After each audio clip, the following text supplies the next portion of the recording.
Good afternoon, everyone, and welcome to Charleston at the start of this extended Jubilee weekend. And my first duty before introducing our speaker is to say a very, very big thank you to our sponsors, Hurstpierpoint College, which is most generously supporting this event. It's a school with a particularly strong tradition for drama, art and music, so the association with Charleston is very appropriate. So if you have any spare children or grandchildren, it's the perfect place for them. Thank you very much, Hurstpierpoint College. We're very grateful.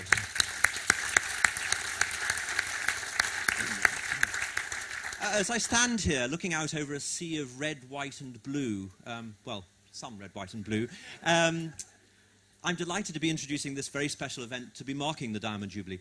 Our own plans for a majestic procession of small ships across the Charleston Pond was, alas, scuppered by what only can be described as Republican plague of duckweed about a week ago. I've therefore taken the liberty of going down a different tack, and I tried to track down an authentic Bloomsbury voice on the subject of Her Majesty the Queen. And I tracked down a letter from Vanessa Bell to her daughter Angelica. It's a description of an encounter with the royal family at the National Gallery in 1945, and it's a lovely description. It was really interesting to see them so near, and my suspicions that royalty is hardly human were confirmed. Our future Queen is still not quite made into royalty, though I dare say she will become rather like Queen Victoria. So that was in 1945.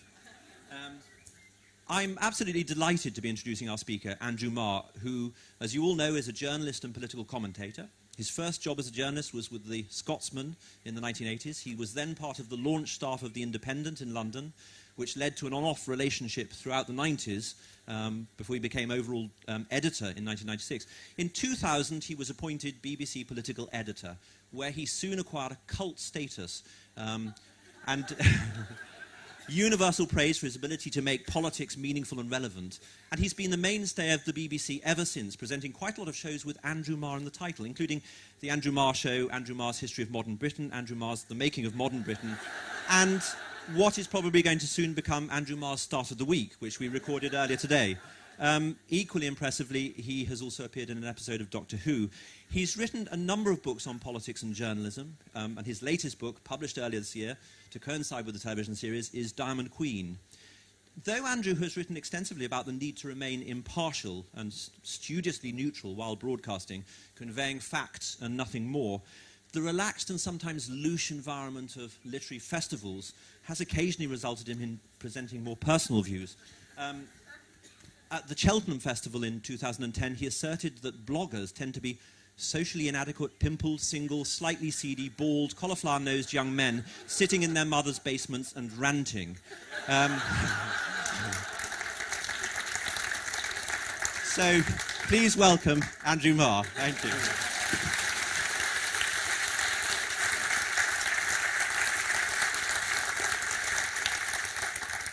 Well, thank you very much for that. I did then go on to point out that they were strangely and incurably angry and demonstrated the truth of that almost immediately by the emails that poured in from all sides.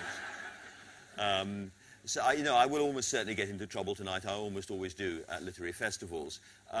Part of the reason, you'll forgive me, is that I much prefer to speak without notes and speak on the hoof. I think the sense that something might go hideously wrong in the course of the evening is always very useful for all concerned. And it's partly having done so much broadcasting, albeit in shorter spurts. Things, of course, go wrong there too. Some of you may remember my very, very good and wise predecessor, Robin Oakley, who, like me, had come from a newspaper background. And on one memorable occasion, Robin was literally lost for words. It does happen from time to time. You're standing up and suddenly your mind goes blank. And it's scary in a gathering like this. It's utterly terrifying when you've got 5 million people watching you. And Robin had this moment and walked back into the BBC newsroom at Westminster, where one of his colleagues, John Sargent, who felt that he ought to have been political editor, was slightly miffed that he hadn't been, was sitting, and Robin walked into a completely silent newsroom, everybody studiously pretending to be looking at their emails or whatever. And Sargent looked up and said very loudly, "Don't worry, Robin, all of us have nearly done that."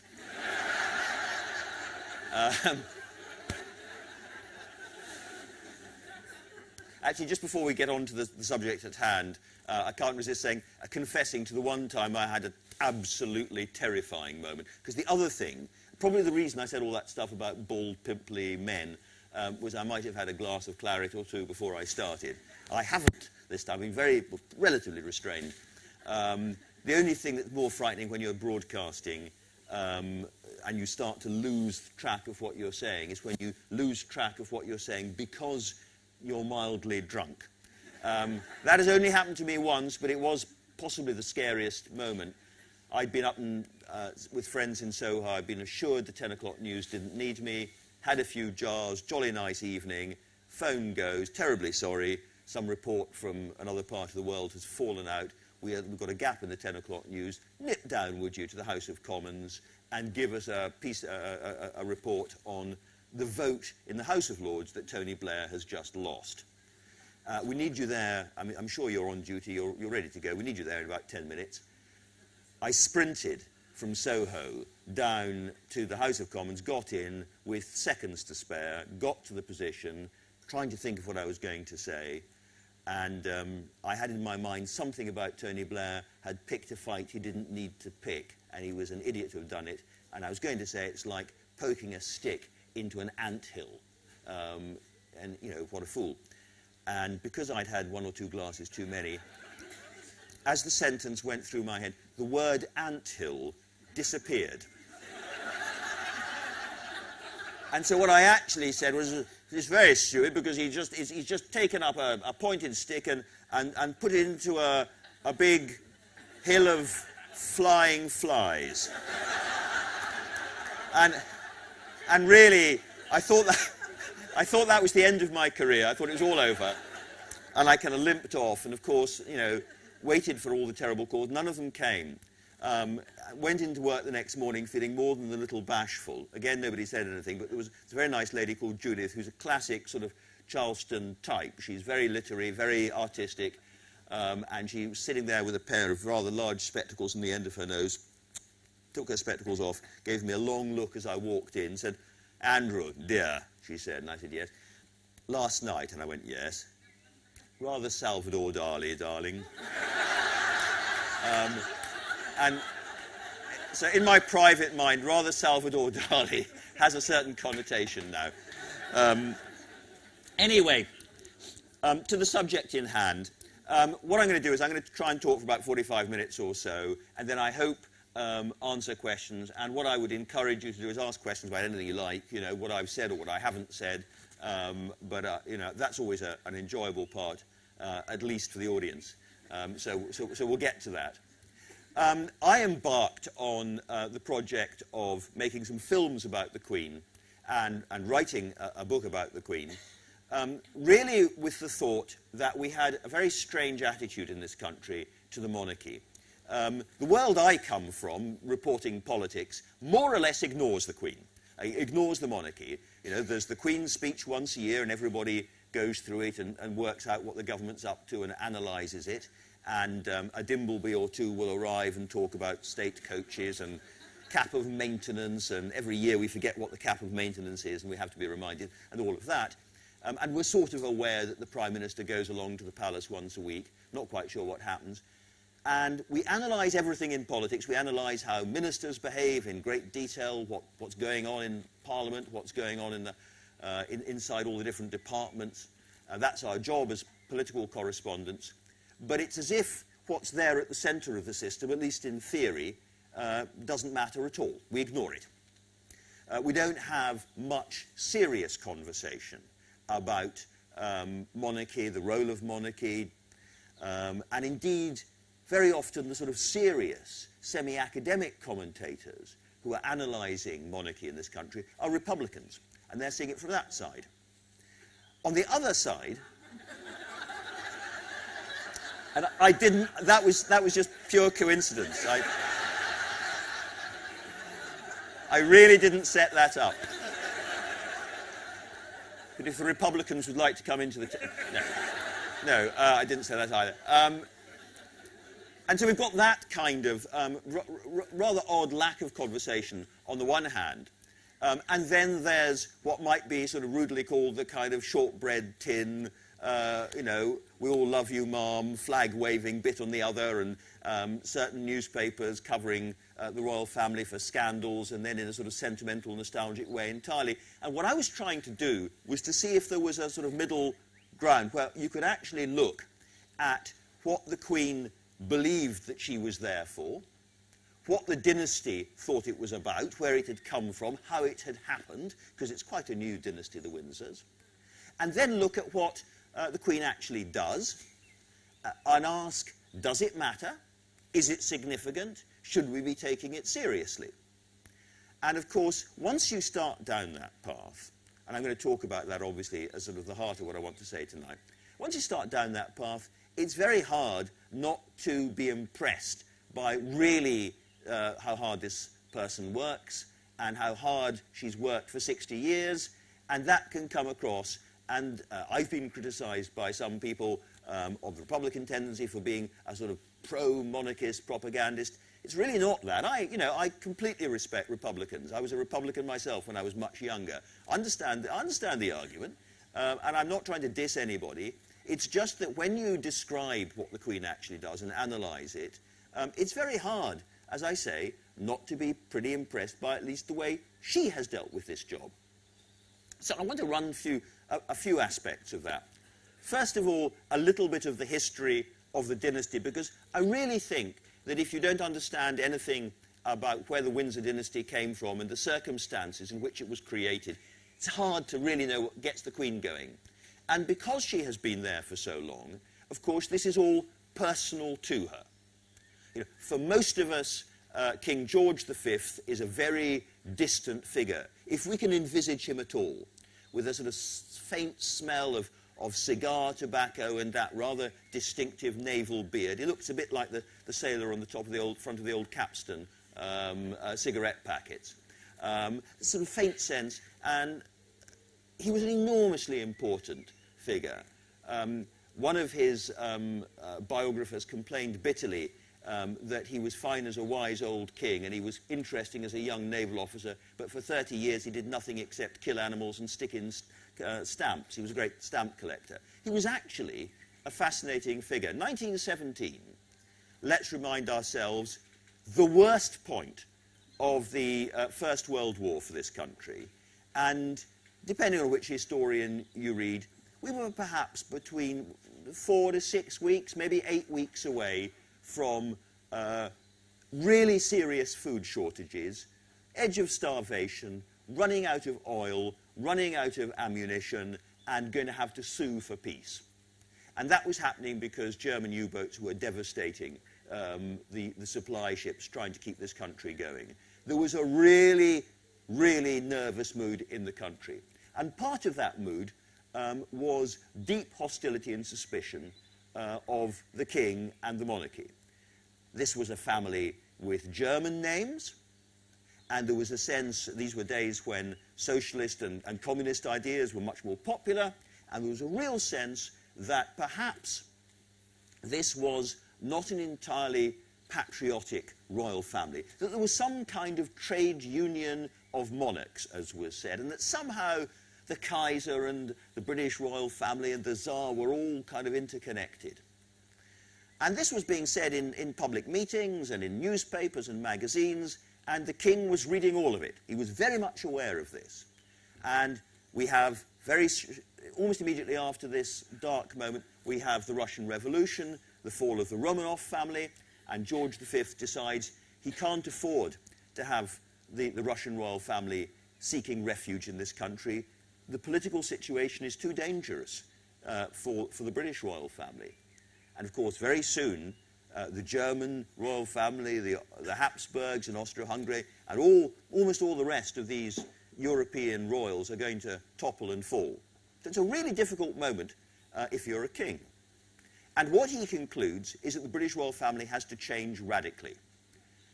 In a way, the least of it is the name, important, but all of those German names running all the way through the different dukedoms and earldoms and parts of the royal family are stripped away, and anglicised or English names are put in.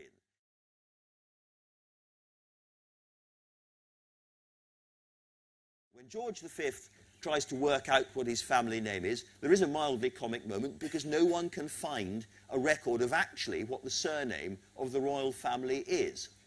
And the likely answers are all unhelpfully German, so that doesn't work. And so in the end, they choose Windsor, because it just sounds helpfully British. Much more important than that, however, are a series of rule changes, as it were.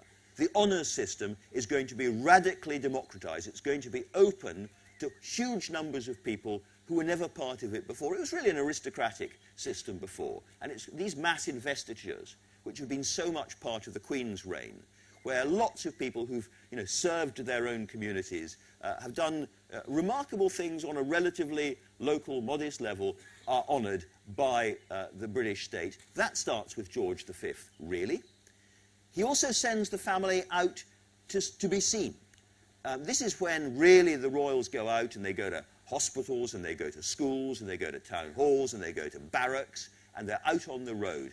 And every Christmas, George V has a map and he tracks where everybody has gone and he works out how hard each member of the royal family has operated, and he puts that pressure on them. And we've also got other changes which will matter in due course.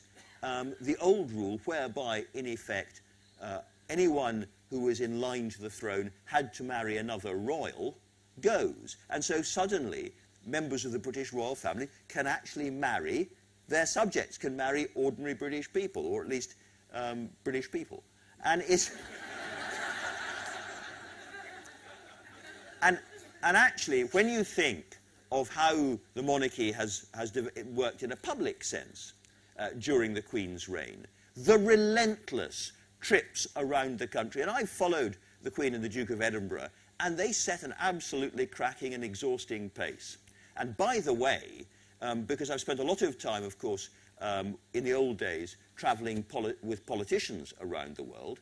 I was there in Blair Force One, flying around the world as we were going to all sorts of Arab countries and promising them that under no circumstances would be involved in the invasion of Iraq, I seem to remember. Anyway, another story for another day. But when you travel with politicians, it's pretty lavish, frankly, and you stay at the top hotels in whatever capital you're in, and there's great limousines taking you from place to place, and you've got this fantastic jets you fly around in. When you travel with the Queen, in the wake of the Queen making a visit in this country abroad, it's much more frugal. Her key people that I travel from the press office and so on, they stay in pubs and bed and breakfasts, and they eat kind of in the same sort of places, and they travel around in minivans. It's a really tight, austere operation. This was before, the roof fell in and everyone was trying to tighten their belts. But when you look at those trips, and she does work phenomenally hard. I mean, imagine meeting, hundreds and sometimes thousands of people a day. You haven't met them before. You have to find something to say to them. You have to look them in the eye. You have to be pleasant. And then, however tired you're feeling, however hot it is, you go on to the next place and you do the same again. And you do that week after week, month after month, year after year, decade after decade. But that way of being out in the country, as the Queen has said about herself, I have to be seen to be believed. That goes back to her grandfather, George V. Similarly, the emphasis on bringing more and more people into the palaces, into Buckingham Palace, she's extended it massively. And if you go to Buckingham Palace on, many evenings of the year, you will find some group of people, people from the security services or the fire service, Australians living in Britain, Hindus or Muslims or, young black kids who are involved in the arts, whatever it might be, have been brought in. There's no publicity. Newspapers don't cover this. Television doesn't cover this. But group after group after group are brought into the palace and made to feel part of the system, if you like, and that somebody is watching, somebody is listening. That started with George V. And she remembers him very well. She played with him. She called him Grandpa England. Her father, George VI, enormously important to her, taught her a lot of the detail about how to be a monarch. But George V, I think, really a crucial figure. And then, of course, in another way, another figure that she remembers very vividly from when she was a little girl, she called Uncle David. And Uncle David was, of course, briefly King Edward VIII, the bad king. the one who got it wrong. And Edward VIII, with the abdication crisis, the details would have been hidden from her at the time, but nonetheless, the pattern of selfishness that ran through this man's life.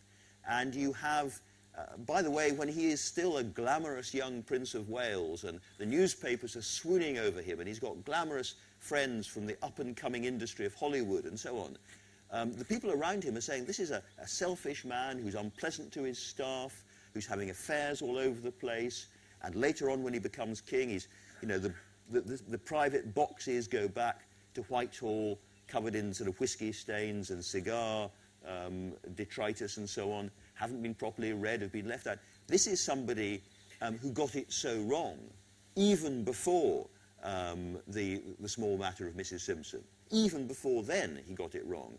And I think the Queen has consciously, though she would never, I'm sure, say so, looked at the story of the abdication crisis and Edward VIII and thought, what I want to do is exactly what he didn't do. I'm going to look at him, and I'm going to do the opposite. And this is very personal, of course, to her for another reason, because it's only a slight exaggeration to say that becoming king and the pressure and strain of being king, particularly during the war, Second World War, killed her father. I mean, we are celebrating the Diamond Jubilee at this point, really, after all, because a shy, physically rather frail man who never expected to be thrust into this position died when he died. And if you look at pictures of George VI, the Queen's father, before the war, he still looks almost boyish. I mean, he's got a slightly pink face, but he's got all his hair, and he looks quite hale, a relatively young man. And then you look at a picture of him at the end of the Second World War and into the very early 50s, and he looks like a man of 70, or 75 or 80. He's got, you know, lots of fissures in his face. He looks haggard. He looks exhausted. I say it's only a slight exaggeration that being king. And he really, you know, he wasn't built for it, wasn't made for it. It was an enormous strain for him. Only a slight exaggeration because, of course, in the end, you could argue it was the cigarettes that killed him. Like so many people, he smoked very, very heavily. But I think I put him in some ways in the same bracket as some of the politicians of that period. People like Ernie Bevan, for instance, and some of the others of the wartime generation who also died very early because of the strain of what they were under. And, of course, if it hadn't been for Edward VIII, this wouldn't have happened to her father. So this is all very personal to the Queen. And I think this is really what gets her going. And so the next thing is, what does she do during the week, and does it matter? Well, I've mentioned the enormous amount of touring and going around and opening things. And we, you know, people laugh at that, and they talk about her hats, and they talk about her bright dresses and so on. But actually, I think there is a very important political point to be made this. And this does come towards the Republican argument. And one of the things that really made me think differently following the Queen for so long. And it's this: the people that the Queen tends to meet, the people that come out for her, the people she's introduced to, the people that feel better because she has been there, are in many cases precisely the same people that the real moneyed elite in this country, the sort of metropolitan business city elite, the chattering classes, if you like, that all ignore, look down on, and take with a pinch of salt, take for granted. They are exactly the sort of heart of the country, the solid soul of the country, that too often I think the metropolitan city business political elite don't pay enough attention to. So when people say, oh, but it's an aristocratic, it's an elitist system, in some radical ways it's exactly the opposite. The real aristocracy, the real elite at the moment in this country are all the sort of super bankers and their friends and their clever friends running big media empires and in politics, and the little networks that we've been observing in the Leveson inquiry and elsewhere recently. That's the real elite. And the people that the Queen feels close to, and who go and get these MBEs and CBEs sometimes, and who stand to meet her when she's visiting some hospital or school, they are the rest of the country. And there is something, actually, I would argue, paradoxically, you may think, quite democratic about this. Quite important. When it comes to the politics, one of the things that really struck me was how much time she spends reading red boxes. Now, I've not been allowed to riffle through a red box of the Queen's, you may be surprised to hear, but I have talked to quite a lot of people who prepare the red boxes at the Whitehall end and at the Palace end, and this is not easy reading, a lot of it. It's pretty turgid stuff. It's documents recording what's happened at cabinet committee meetings, at cabinet meetings. It's some much more interest. She gets a lot of the secret intelligence from the Joint Intelligence Committee, what used to be MI5 and MI6 material, coming in, the most interesting parts of that. She will have advance warning right at the moment. She will be reading what the government really thinks about the Spanish banking crisis. Is it going to produce a banking crisis across Europe? Are British banks going to be involved? What are our contingency plans? What are the emergency plans? So she does see what the government is really up to. But then there's lots of other stuff which is less dramatic. So why does she bother spending 2 to 3 hours a day sitting and reading all of this at the age of 85, going on 86? Why does she do it? And the answer is that if you talk to civil servants and politicians, that the fact that the person at the apex of the system is switched on, informed, remembers so much, is asking questions of the Chancellor of the Exchequer, ambassadors, foreign politicians, all of our politicians, when they come in sharp questions, really acute questions, that keeps the whole system kind of tight and taut at the top. When I talk to, this is particularly obviously relevant to these audiences, these very mysterious meetings that happen every week, almost every week, between the Queen and the Prime Minister. In the audience, there's nobody taking notes, there's no recording device, there's no camera, there's no microphone, there's just 2 people sitting in the room. And traditionally, Prime Ministers have said absolutely nothing about what goes on in those meetings. That is the proper traditional behaviour. For whatever reason, it's interesting that both David Cameron and Tony Blair have said a little bit more recently. But what they say is fascinating, and they both told me that 2 things, really. First of all, just having a place, if you're Prime Minister, you spend your life having meetings. You are surrounded by people from the minute you get up to the minute you go to bed, and they've all got an agenda, they all want something from you, and you're trying to think, well, what shall I give them? What shall I say in front of this audience to get them out, or to get through this meeting? What's the right thing to do? It's all kind of very short-term tactical stuff. David Cameron said to me, the only time in the week that I really have a meeting with somebody where it's not going to leak and no one's going to talk about it, somebody who's really well informed, who's looking me straight back in the eye and asking me very direct questions. Why have I done this? What do I intend to achieve by that? Why has this gone wrong with the budget? Etc., etc. It's the only time there's no agenda there. He really has to ask himself, so what am I trying to do? Why am I trying to do this? Am I slightly losing my sense of direction as Prime Minister? There's no other moment in the week when that sort of thought is really dominant. And it's also clear that this is not a one-way report where the Prime Minister comes in and tells a slightly bored-looking Queen what he's been up to. It is a conversation. And they won't go into the exact specifics, and quite rightly so, but both Blair and Cameron will say, there's a cabinet crisis. Someone has walked out. There's a resignation. There's some terrible crisis in some part of the Commonwealth or in the Middle East, or we've got some appalling parliamentary embarrassment. We don't know what to do with it. She will always have parallels. She'll always remember that actually same thing happened to Margaret Thatcher, and it turned out all right, or whatever it might be. She's always got information to pass back, as well as acute questions. And so I think that's actually a wonderfully important hidden part of the Constitution. And just because things are not reported in the newspapers or appear on broadcast doesn't mean they don't matter.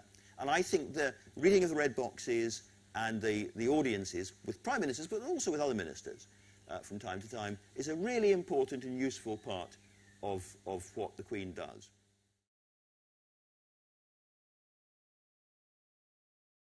And finally, on the politics, I could talk forever about this, and I won't, you'll be pleased to hear.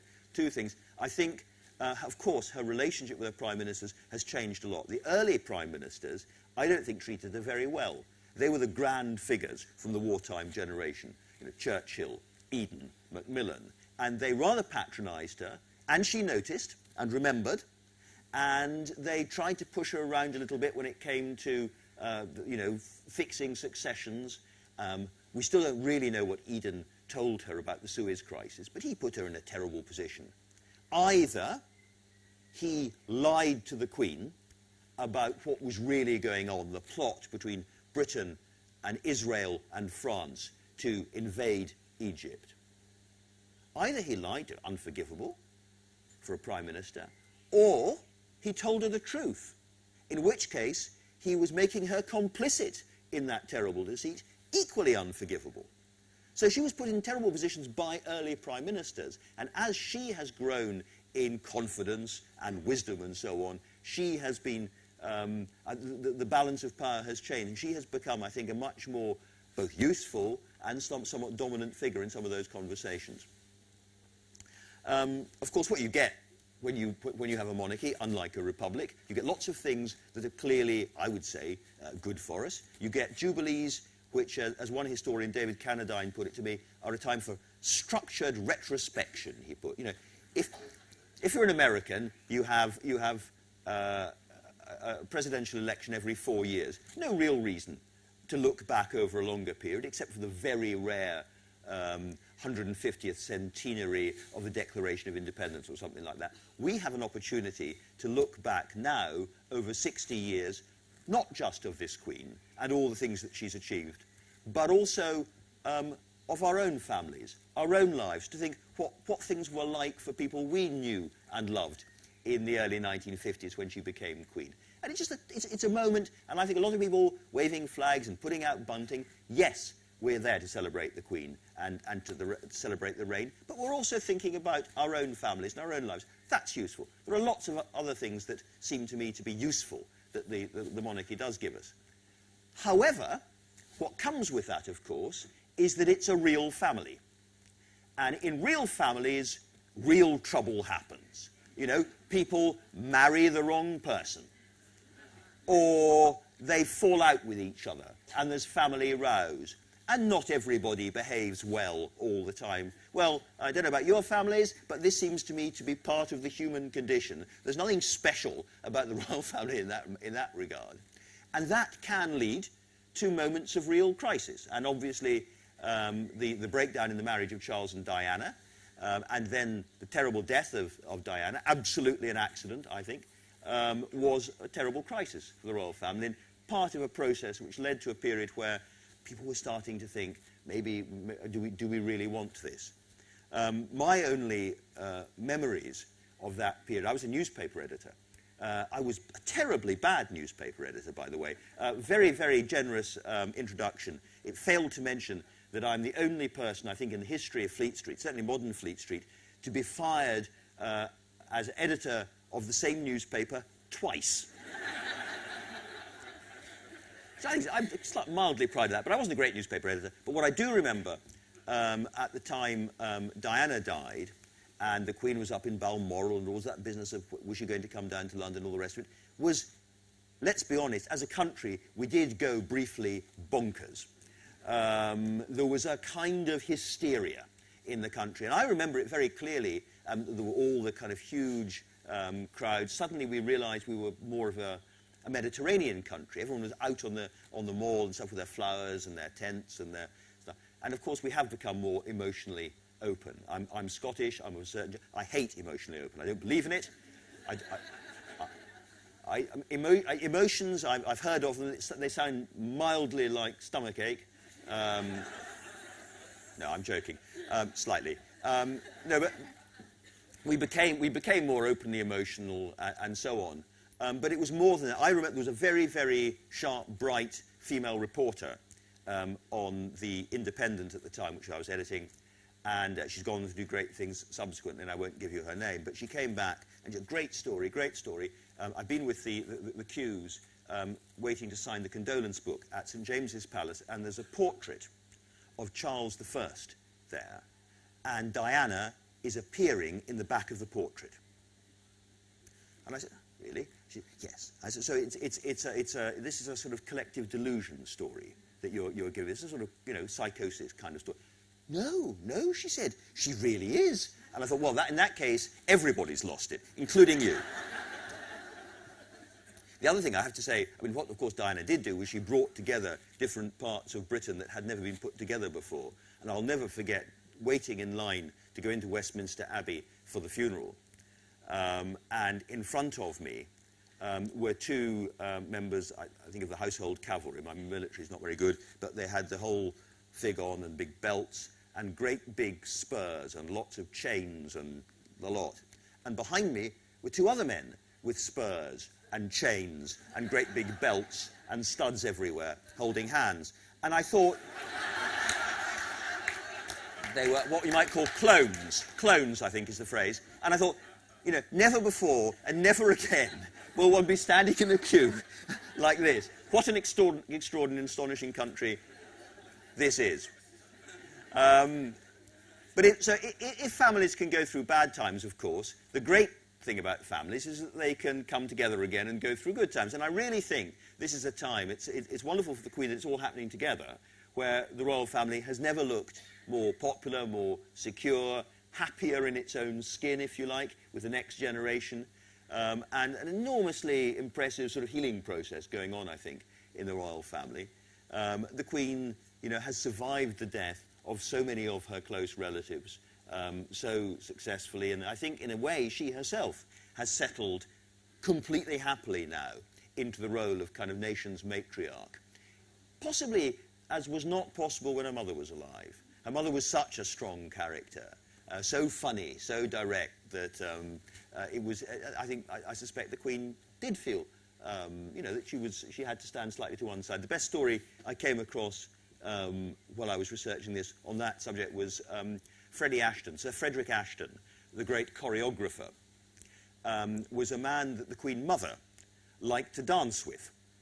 And they would have balls, occasional balls at Sandringham. And Freddie Ashton would be summoned up to Sandringham to be the Queen Mother's dancing partner at these balls, because she was, of course, a widow. And that was fine. And then on one of these occasions, I got this from a friend of his, friends of his originally, this story. He was sitting there waiting politely at the side of the room to be summoned across by the Queen Mother, and indeed, up came the white-gloved hand, and he was coming across. And on his way over to dance with the Queen Mother, he was intercepted by the Queen, who said, actually, you know, I would quite like this dance myself. And so, as he said, you don't turn down your monarch. And so he danced with the Queen. The Queen Mother sitting there looking more than a little irritated as they came past. And as they sort of swirled past her, she apparently leaned over and hissed at Freddie Ashton, "Social climber." Brilliant. You know, she was a woman of real wit. But I think, you know, the Queen... So to conclude, what I feel about this Queen is not only the obvious things, which is that she has done sterling service in a way that, you know, we're all brought up to feel that the good life is the life that you express yourself most fully. Your temperament is most, and your skills are most clearly and fully expressed. Actually, her good life has been about repressing her personality and temperament ruthlessly, trying not to say anything surprising or interesting, because it might be hurtful to somebody, turning up in all sorts of occasions where I'm sure it's the last thing she wants to do, with a smile on her face, you know, and doing that. And that is an extraordinary and, I think, unique act of service, which really deserves to be, whatever your views about monarchy generally, deserves, any generous-spirited person, any decent, deserves, will feel that deserves celebration, acknowledgement, and thanks at this weekend, above all weekends.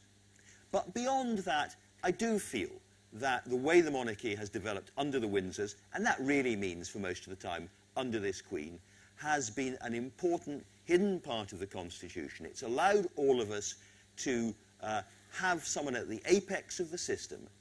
However, whatever we think of the government of the day, if we can't stand the Prime Minister, if we adore the Prime Minister, if we didn't vote for them, if we'll never vote for them, won't vote for any of them, there is still somebody there we can associate ourselves with. when we did start the week this morning, we had a conversation about taste. And Grayson Perry made the argument that actually there's no such thing as good taste or bad taste. All taste, when you look at it, is what brings together the tribe. What we're saying is we are all part of one tribe. And it does seem to me that these days, with the internationalization of culture and all sorts of things, there's less and less that hold us all together, you know, as a people. And whatever happens in the future, this Queen has done that. And it seems to me that it's therefore a question of tribal good taste to have a fantastic time over the next couple of days. Thank you very much. I'd like some questions.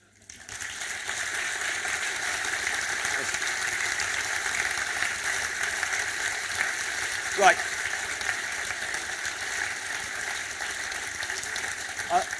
I'll pick the questions out. If you can wait for the microphone, we'll all be able to hear. I'm reminded of an occasion in 1976 when Harold Wilson retired and a press conference was called and somebody in the audience asked him, what advice would you give to your successor? And he said, make sure that you do your homework before you go and see the Queen on a Tuesday evening. Yes. How much prep does the Prime Minister actually do before he goes into that room? Well, I haven't got a direct answer to that because I'll confess it. I didn't ask the question, which I probably should have done. But what I do know is I've been told by one of those Prime Ministers, I better not say which one, you go in and the Queen asks you a direct question about something that you ought to know about, and you don't know the answer, and you get a very, very cold look. The Queen does a death stare that really works, you know, when she wants to. And this chap said to me, and you don't make that mistake twice. So they do prepare. Yes, gentleman here in blue.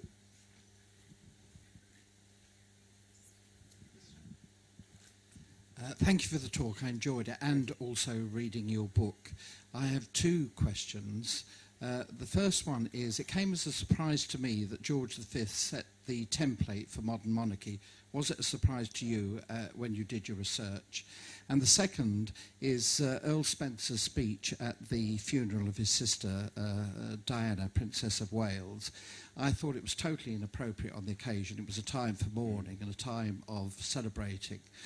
What was the reaction of the Windsor family to that eulogy that he gave? Well, on the first point about George V, yes, to be honest, I was surprised. I mean, I consider myself a reasonable amateur historian. You know, I'm not a professor of history, but I know my history. And I had vaguely, like a lot of people, seen him as, you know, he has a bit of a reputation of the slightly dull ex-naval officer king. He was very well advised, of course. He had some great advisors around him, very important people.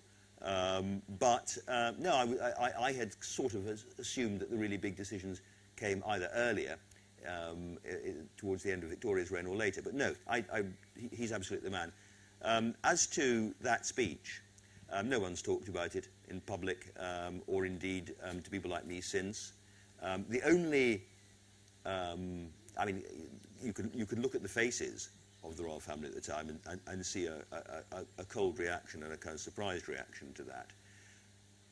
It was thought, it was felt, seemed to be felt at the time that somehow William and Harry would have to be looked after by the Spencer family because the Windsors were too cold, were too distant to do that. Of all the things that people have criticised the Prince of Wales for, the one that really doesn't work is that, because he has clearly been a very warm, very close father, and you know, poured a lot of love and affection into those boys, and the relationship is very strong, it seems to me, both ways.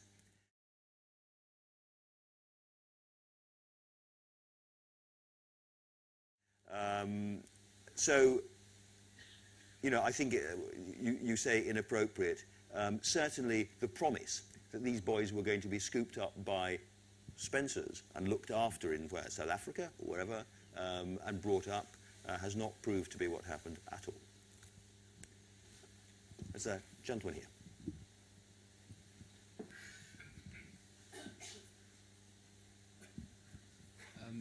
I was just wondering, with your experience of the royal family so far, how you think Will's going to fare in the reign? How Will's going to... Yeah. I think, I mean, he's shaping up to be a very, very interesting, and he's cool. I don't mean he's cool, because I'm not cool. I wouldn't even recognise it. But my teenage advisors say that Harry is cool and Will is less cool. What I mean, he's cool-headed, he's calm, he's very, he hasn't put a foot wrong, it seems to be. And I think, actually, everyone has learned a lot from the sort of Diana years, if I can put it that way. And my trade, journalism, hasn't had a great time recently, hasn't been popular for very good reasons. But I would say one thing in defence of journalism, which is William and Kate have been able to live really pretty normal lives, and you haven't read much about them in the newspapers, and you haven't seen them snapped in shops or pursued and so on. Actually, I think the press in this country has learned and has stepped back a bit, and that's a good thing. And at the same time, in the Duchess of Cambridge, as we must now call her, there is somebody who, unlike Diana, came into the royal family much later on in age, knowing, understanding the pressures of the media and so on, because she'd had them as Waity Katie and all the rest of it. She knew what she was getting into, as I think Diana didn't know what she was getting into. So I think he has got a good support system. When I interviewed him, it was very interesting. He gave good, interesting answers, broadcastable, fascinating answers to key questions, but he didn't go too far. You know, he didn't give me the woof quote. Harry gave me a couple of woof quotes, but William didn't. And he sort of half apologised. Obviously, you know, but I just have to be. I'm learning to get, you know, the tone right. And I thought that was really impressive. Actually, he knows who he is. Lady at the front here, and then Charles Hanson.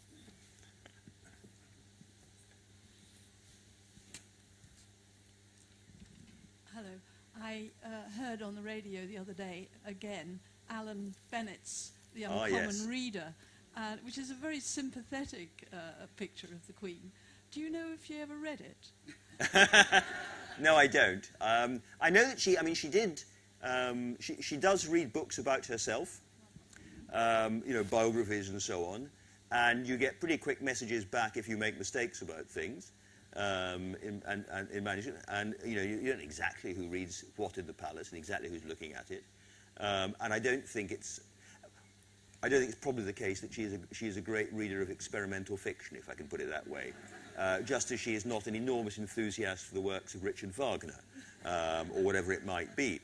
But the Alan Bennett point actually is one I'd just like to pick up for a second, because there is something very interesting about the Queen and writers and intellectuals, etc., which is that, and I think it's much wider than that, everybody projects onto the Queen what they would like her to be. She's a sort of blank canvas. So everyone in the military thinks she's, and it's rightly that she's a sort of military-obsessed monarch. Somebody like Alan Bennett wants to believe that she really spends her time quietly leafing through Proust and E.M. Foster and the journals of Virginia Woolf, because that's the kind of Queen he would like. And, you know, I see, when I talk to people about the Queen, so many people say, she's terribly funny. Oh, she's really, really, what a great wit. And you say, that's fascinating. Give me an example. And they almost always tell you something that they said to her. and she laughs and she smiles. Very clever sort of act on her part, I have to say. But I suspect, my guess is that she probably hasn't read it. Charles Hanson. There's a...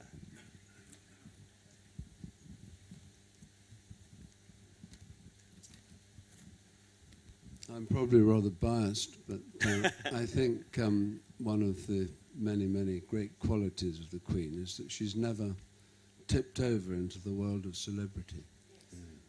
She's the most famous woman in the world, but by nature, quiet, as you've described, diligent, dutiful, not at all to do with celebrity. There's the same sort of quality in Prince William, I think, in Prince Charles as well.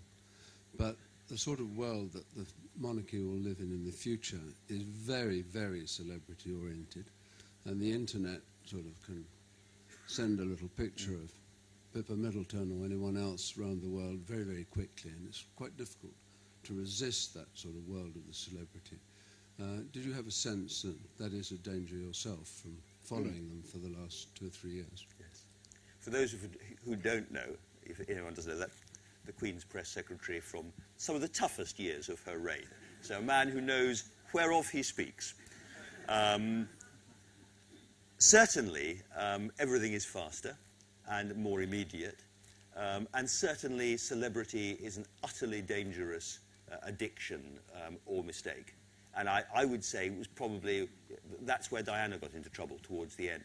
Because when you're a celebrity, if you're a celebrity, actually what you're selling the media is a pretty predictable story of triumph and disaster and disgrace. The media isn't interested in a life that just carries on at a relatively equable pace. There's no fun in that.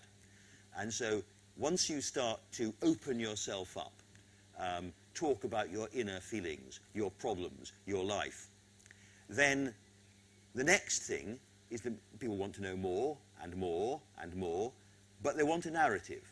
They want you to mess up. It started to happen in politics too.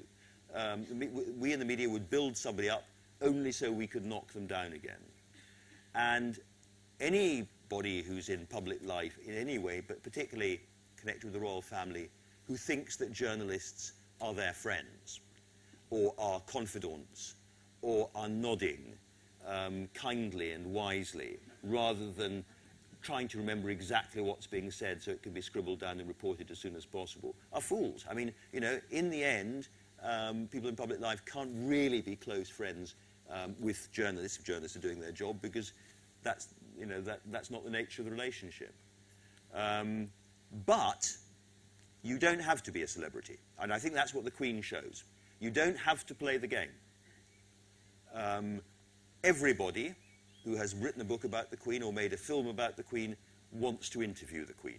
Everybody would love to talk to her. This is, and fair enough. I mean, this is somebody, let's remember, who knew Haile Selassie and General de Gaulle and every American president since Harry Truman, you know, who has the inside take on all the terrible stories that went on in Africa under Idi Amin and all the rest of it, and Mugabe, who's known most of the key players in most of the key countries for the last 50 or 60 years. An absolutely extraordinary repository of stories and information and wit and insight. And you think, I mean, as a journalist, as a historian, I can't think of anybody I would more like to hear from at that deep level. And she must be, she's very aware of her historic importance in the world, and she understands the unique place she's inhabited. And yet she never does that interview, because it's playing the game. She's not going to do that kind of stuff, you know. She is never going to appear on my or anybody else's sofa telling us how it really was. And the minute she did it, you know, the mystique would be gone, and all that ability to project onto her all our own sort of inner hopes and fantasies about what the person at the top might really be like would collapse. We just get just another person, part of the sort of, you know, the celebrity and put him up, knock him down world. And I think that's been brilliant. She hasn't had to play that game. And I don't see any reason, actually, why Prince William would have to play that game, just because he's younger. He, of course, is a man of his generation, as is Harry. They dress differently. They speak differently. They speak like people of their age. They are, you know, technically enabled in a way that older people... All sorts of things are different about them. But that doesn't mean that William has to kind of tell us the inside story of what he really feels about Kate. How's the marriage going? What's going on? You know, he doesn't have to do that, and I'm sure he won't do that. And, you know, although, of course, as a journalist, I would love to talk to him, I hope he doesn't do that, because that's crucial. So, yes, everything is faster, but you don't have to play the game. Gentleman at the front here, and then a lady behind.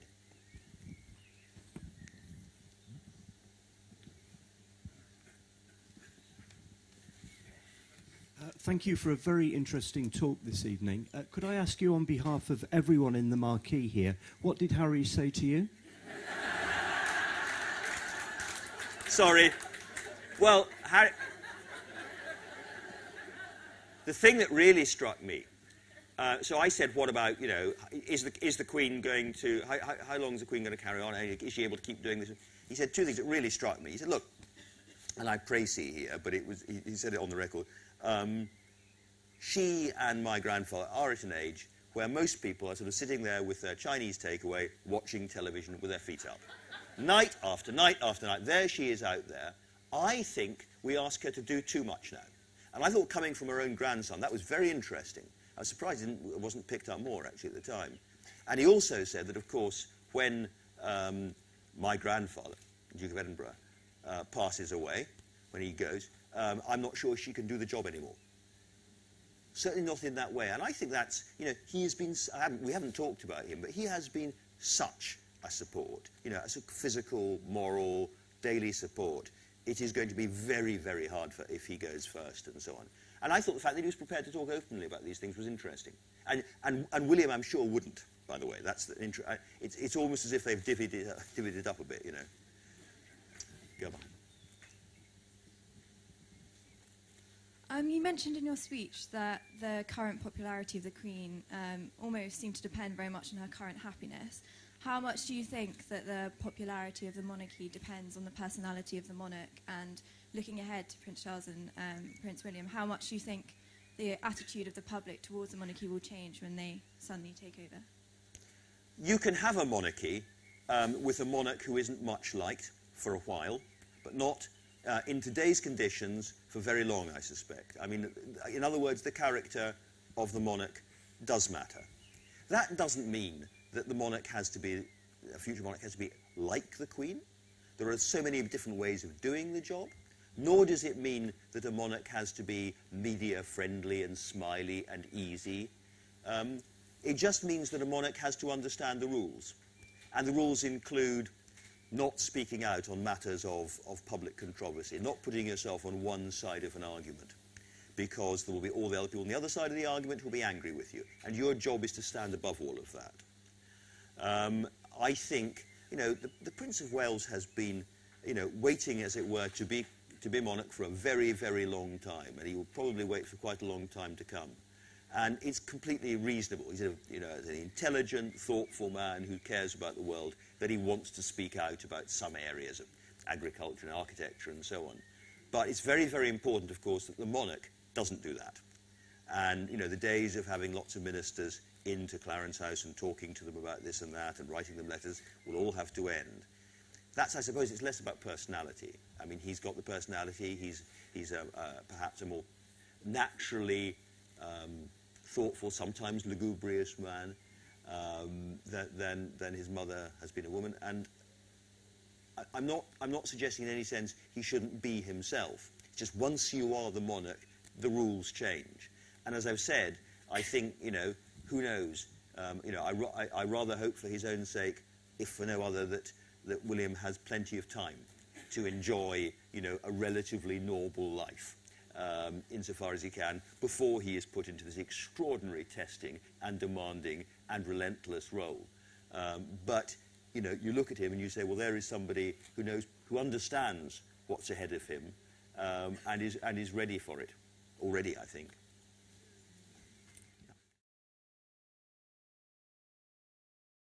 The gentleman at the side there.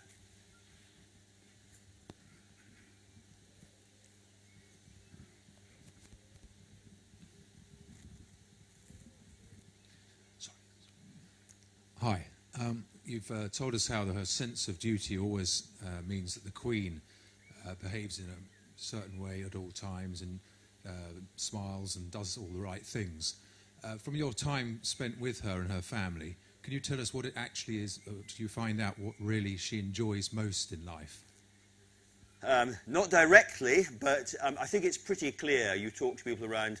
She wants to be a country woman. You know, she adores horse racing. She adores anything to do with horses. 4 legs, and she loves it pretty much, actually. That goes for corgis, 4 short legs. And she, you know, and she enjoys family. And one of the interesting things is she seems over the years to become more, find it readier to sort of bounce around and play with the family. Though I have to say, I shouldn't say this because it was a rival attraction, the Prince of Wales film about his mother has some astonishingly and attractive and engaging footage of her playing with him and the young Anne when she was small. She's clearly much bouncier in private with the family than perhaps the image has been. You know, and it's been difficult for her because, I mean, she talks herself. She's talked herself about my Miss Piggy face, when she has that kind of grumpy face. And she said a lot of times she's simply trying not to laugh because it would be, you know, upsetting for somebody when something's gone wrong. But I think I think she enjoys the country life, family, simple things. I think she enjoys, you know, BBC One rather than BBC Two, if I can put it that way, I suspect. And she enjoys the racing pages of the paper much more than the political ones, but she sees enough political paper anyway. That's a gentleman in the middle there, and then a lady alongside.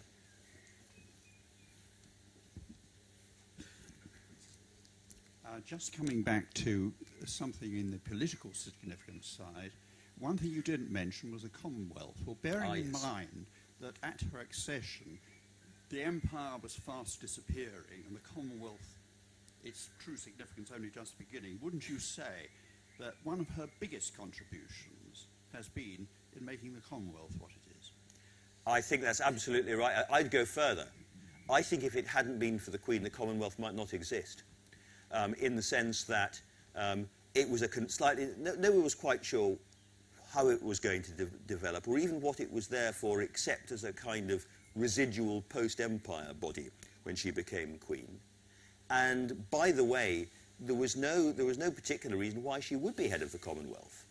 It was only because Nehru sent her a congratulatory telegram from India saying, you know, we welcome you as head of the Commonwealth. The invitation was issued before anyone could really discuss it. But she has taken the Commonwealth terribly seriously. It's clearly not one of the essential bodies in world politics, and I don't think anyone would say so. But I would say two things about it, again struck by going around and talking to people.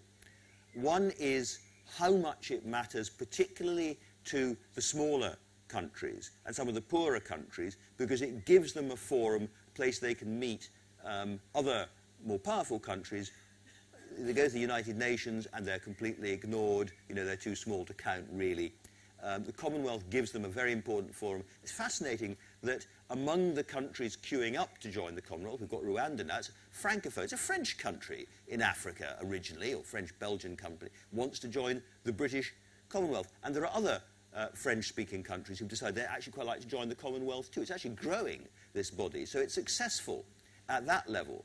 And the other thing about it is that although it falls short, I would say, in many ways when it comes to human rights and so on, it has given the Queen a global perspective which has been very useful to this country. Some people occasionally, when I'm doing a talk about her, say, well, of course, you know, I mean, she's not only an aristocrat, she's probably very bigoted, you know.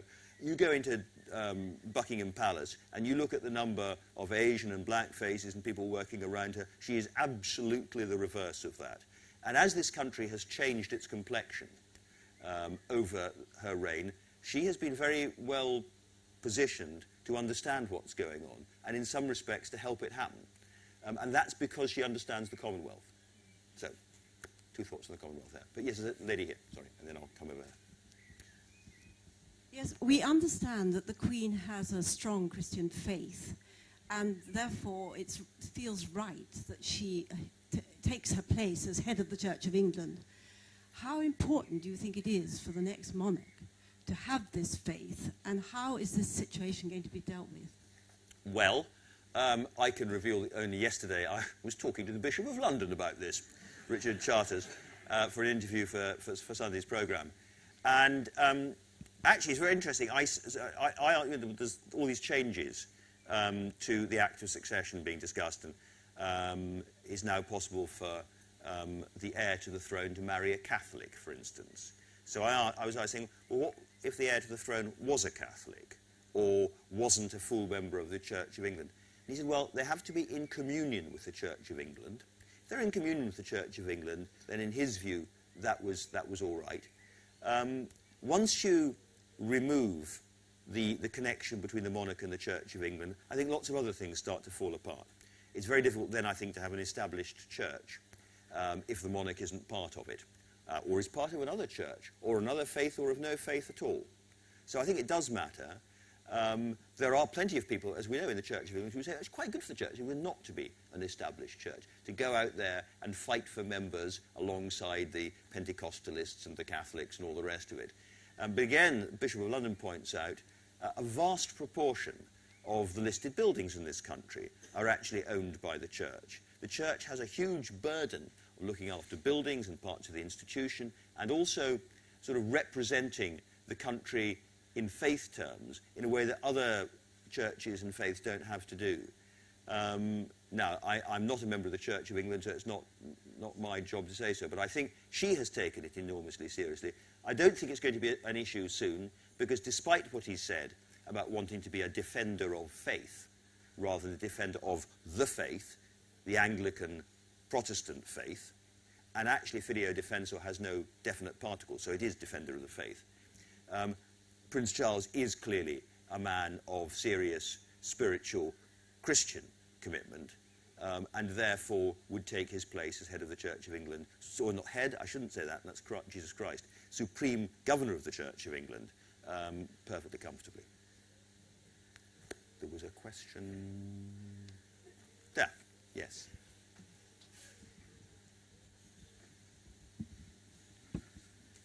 You pointed out that the Queen has avoided being drawn into political controversy very successfully over 60 years, at least.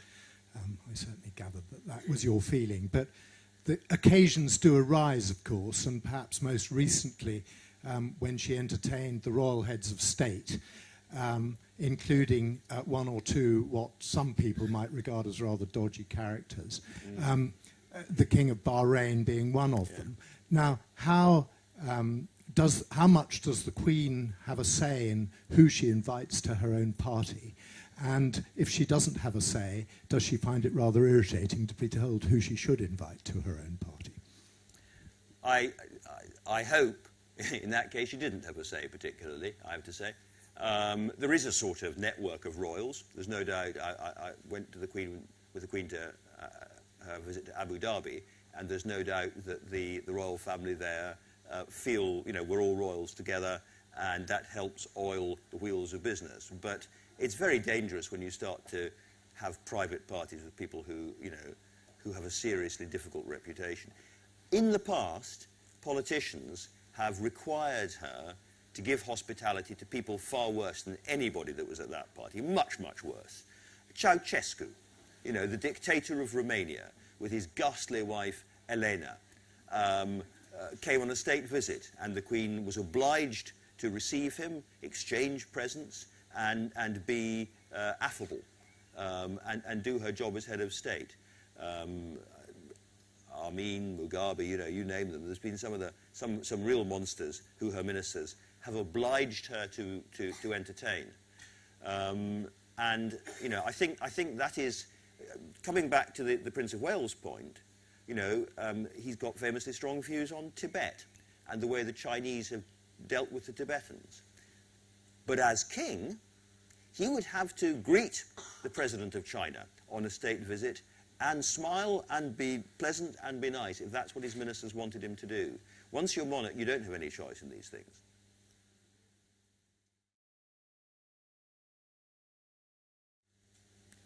Yes, sorry. Gentleman here in the pink shirt. Good evening, Andrew.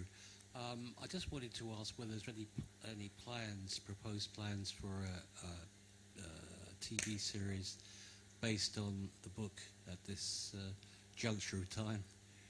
Well, we made three films about it. No, they went out in February. You may think this was odd planning by the BBC, but I can say nothing by that. If there's an uprising around the country demanding that they be re-shown, I will manage to cope with that as well. The last time I looked, they were being shown this weekend on BBC America. There we are. But thank you for asking. Now, we're coming slightly towards the end of the time. A question here, yes.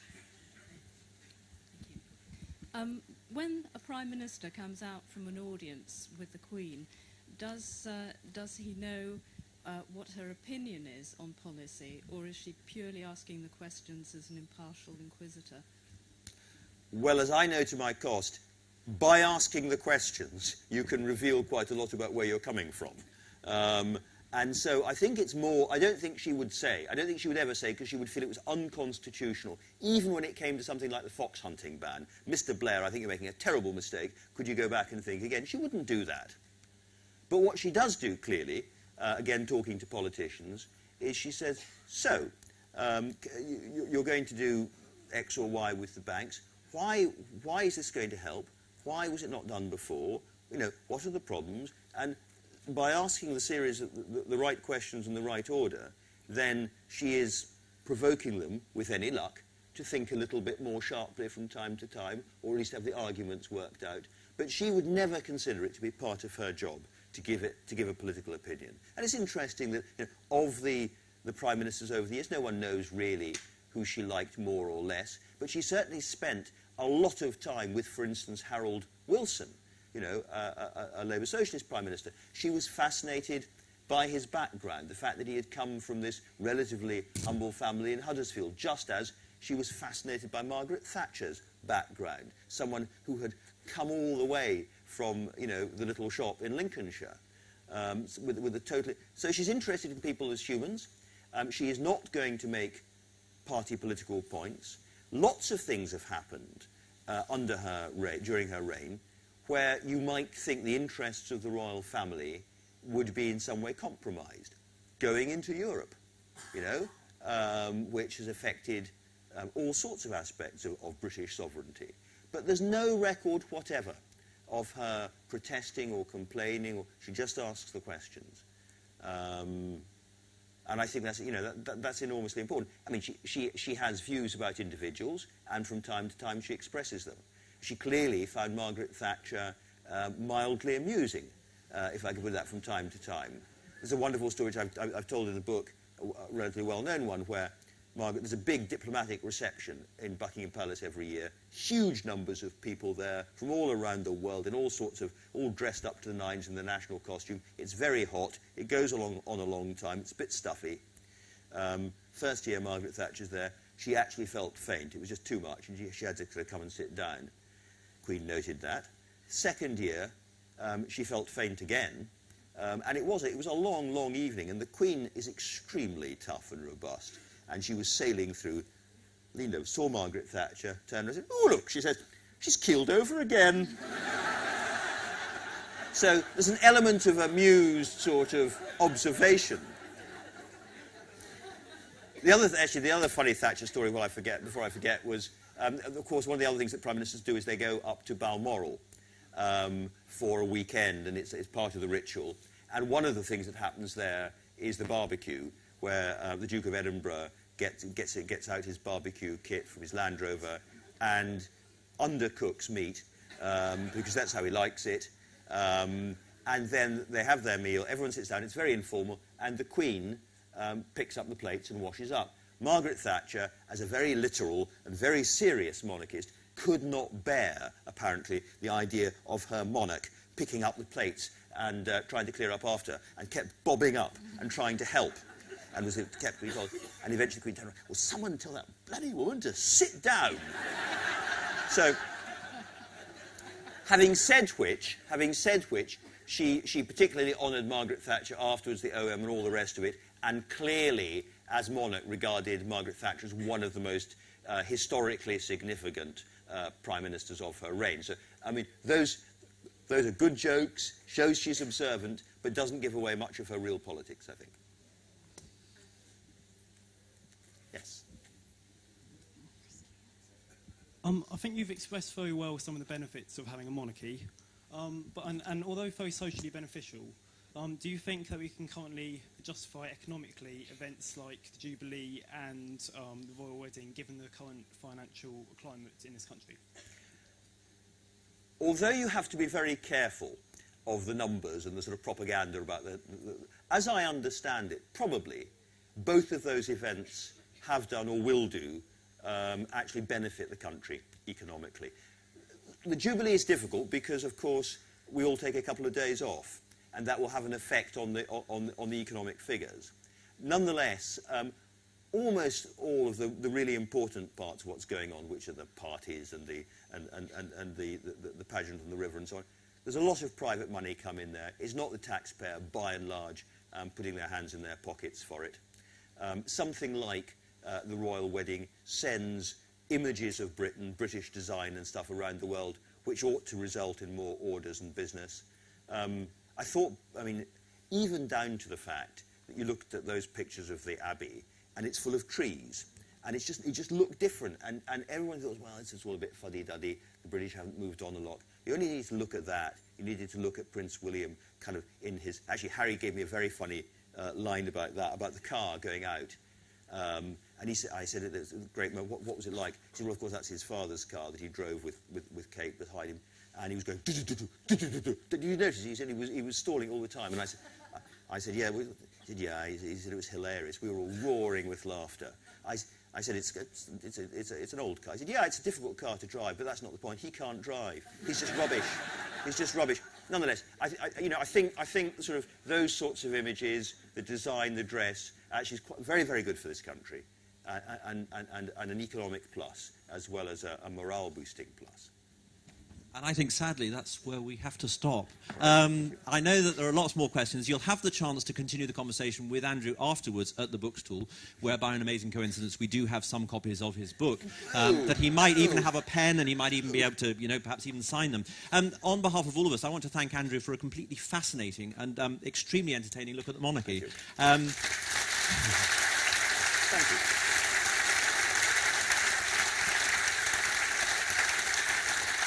I think he's given us a far more complicated and interesting portrait of the Queen than any of us, with the possible exception of Charlie, her former press secretary, have ever had before. There have been some Salvador Dali moments. Andrew has been heckled by Republican cows at Charleston, which is always exciting. We've learned that the Queen probably doesn't read experimental fiction, which is interesting. And I think the whole evening has prepared us. It's provided the perfect preparation for a wild weekend of structured retrospection, which we'll all go away and enjoy. I'm sure you'll all go away this evening agreeing that, like the Queen, Andrew Marr has to be seen to be believed.